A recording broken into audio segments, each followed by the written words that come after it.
காலையில் வந்து போலீஸாரால் என்ன ஜாழ் போலீஸ் நிலையத்துக்கு வர வச்சு என்ன ஒரு 3/4 மணி நேரமாக அவர்கள் சில கேள்விகளை கேட்டார்கள். நாங்கள் இந்த ஆறு என்னென்று செய்த நீங்கள் ஆறு இதை ஒழுங்குபடுத்தினது உங்களுக்கு காசுகள் என்னென்று வந்தென்று சொல்லி கேட்டார்கள். அதன் பிறகு நாங்கள் ஒரு லோ ஒன்று அடித்து முன்னுக்கு வச்சிருந்தாங்க. அது காட்டிய பூ அதுகள் எல்லாம் எங்கால் எடுத்தனீங்கன்ற நாங்கள் அதை நெற்றில் எடுத்தினாங்கன்னு சொல்லி அப்போ அது சம்பந்தமாக எங்கள்கிட்ட கேள்வியை கேட்டாங்க. அப்போ உன்னுடன் வேறு யாரும் சேர்ந்து செய்ததான்னு சொல்லி அப்போ எனது சிநேகர் ஒரு தான் எனக்கு உதவியாக நின்று இது முழு விஷயத்தையும் செய்தவர். மற்ற எங்கள்கிட்ட கொடி அடித்து நாங்கள் தைல கடையில் கொடுத்து கொடி அடித்து நாங்கள் அந்த கொடி அடித்தது அவர்களையும் போய் விசாரிச்சிருக்கிறார். ஒரு என்னென்னு சொன்னால் அதை வந்து ஒரு இனி எங்களுக்கு அதை அப்படி செய்து கொடுக்காத மாதிரிக்கு அவையையும் ஒரு இறக்கிற மாதிரி அப்படி கேட்டிருக்கிறார்கள். அது எங்களுக்கு அந்த பாக்கு கன்றுகள் விநியோகம் செய்த ஒருத்தர் அந்த இறந்தவர்கள் நினைவாக கொடுக்கறதுக்கு அவையையும் போய் விசாரணை செய்தார்கள். இன்று எங்களை 3/4 மணி நேரம் அளவில் விசாரணை செய்து இப்போ மணிவண்ணன் சார் வந்து என்ன பிரச்சனை நடந்துன்னு கேட்டு எங்களை வெளியில் வந்துட்டோம். கடந்த 2-3 தினங்களாக யாழ்ப்பாணம் போலீசார் கொக்குவில் சந்தி பகுதியிலே மாவீரர்களை அல்லது இறந்தவர்களை நினைவு கூர்ந்தவர்களை விசாரிக்கின்ற செயற்பாடுகளை முன்னெடுத்திருந்தார்கள். கொக்குவில் சந்தி பகுதியிலே கடைகளை வைத்திருந்த பலரிடமும் வாக்குமூலங்களை பெற்றிருந்தார்கள்.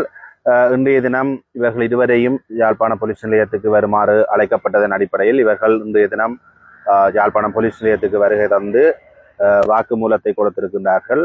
அவர்களுடைய வாக்குமூலங்கள் பெறப்பட்ட நிலையிலே அவர்கள் தற்சமயம் விடுவிக்கப்பட்டிருக்கின்றார்கள். இது தொடர்பாக ஏதாவது மேலதிக நடவடிக்கைகளை அல்லது வழக்கு தொடுக்கின்ற நடவடிக்கைகளை போலீசார் செய்வார்களா இல்லையா என்பது நமக்கு தெரியாது. அவ்வாறு நடவடிக்கைகள் எடுக்கப்படுமாக இருந்தால் நாங்கள் இவர்கள் சார்பிலே வழக்கு நடவடிக்கைகளை எதிர்கொள்வதற்கு நாங்கள் தயாராக இருக்கின்றோம்.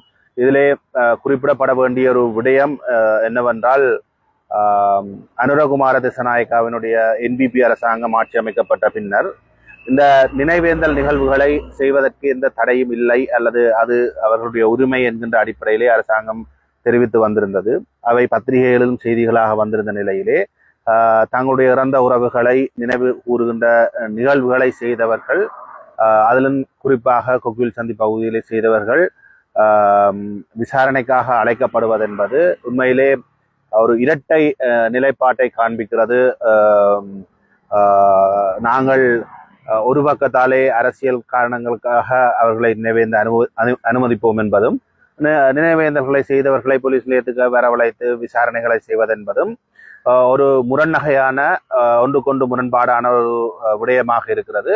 நாங்கள் எங்களுடைய நினைவேந்தல்களை எங்களுடைய இறந்த உறவுகளை நினைவு கூறுகின்ற விடயத்திலே நாங்கள் சுதந்திரமாக எந்தவித இடையூறுமின்றி நாங்கள் நினைவேந்த அனுமதிக்கப்பட வேண்டும் என்பது எங்களுடைய நிலைப்பாடாக இருக்கிறது. ஆகவே இந்த ஆட்சி மாற்றம் என்பது நினைவேந்தல்கள் விடயத்திலே பெரிதாக ஒரு மாற்றத்தையும் கொண்டு வரவில்லை என்பதை இவ்வாறான நிகழ்வுகள் எங்களுக்கு சுட்டிக்காட்டுகின்றன.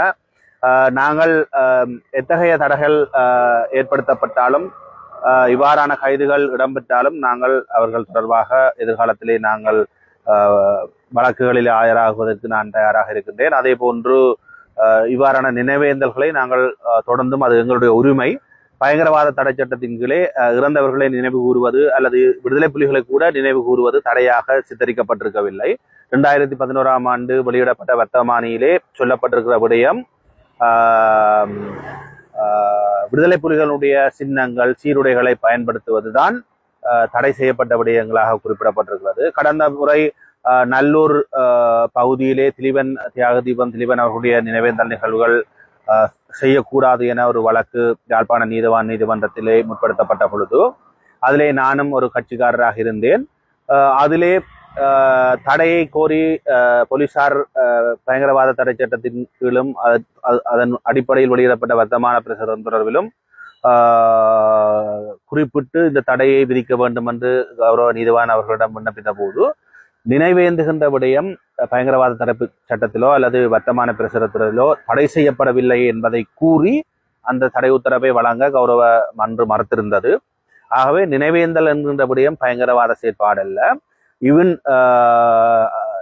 ஜேவிபியினுடைய தலைவர்களை இறந்தவர்களை நினைவு கூர்ந்த நிகழ்வை கூட ஜேவிபியினர், அதாவது இன்றைய ஆட்சியாளர்கள் தென்னிலங்கையிலே நவம்பர் மாதத்திலே அவர்களும் செய்திருக்கிறார்கள்.